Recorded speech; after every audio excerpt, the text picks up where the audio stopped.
Lembaga Warkop DKI memperingatkan Warkopi untuk mengganti nama grup dan tidak lagi menggunakan nama Warkopi.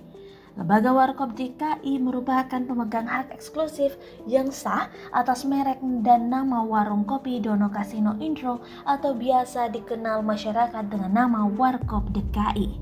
Warkopi harus mengganti nama dalam kurun waktu paling lambat 7 hari dari hari ini, kata Satrio Dono, anak mendiang pelawak Dono, Rabu 6 Oktober 2021. Hal ini diminta karena nama Warkopi jelas memiliki persamaan dengan nama Warung Kopi Dono Kasino Intro atau biasa dikenal masyarakat dengan nama Warkop DKI. Semua kegiatan komersial dalam bentuk apapun dengan menggunakan nama Warung Kopi Dono Kasino Intro juga tidak dapat dilakukan tanpa izin Lembaga Warkop DKI, termasuk juga penggunaan nama Dono Almarhum, Kasino Almarhum, dan Intro.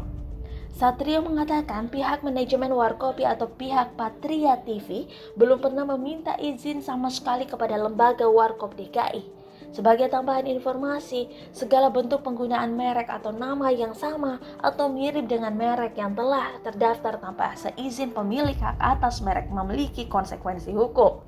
Konsekuensi berupa hak Lembaga Warkop DKI untuk mengajukan gugatan perdata ataupun laporan pidana yang tata cara pengajuannya diatur secara tegas di dalam ketentuan hukum yang ada.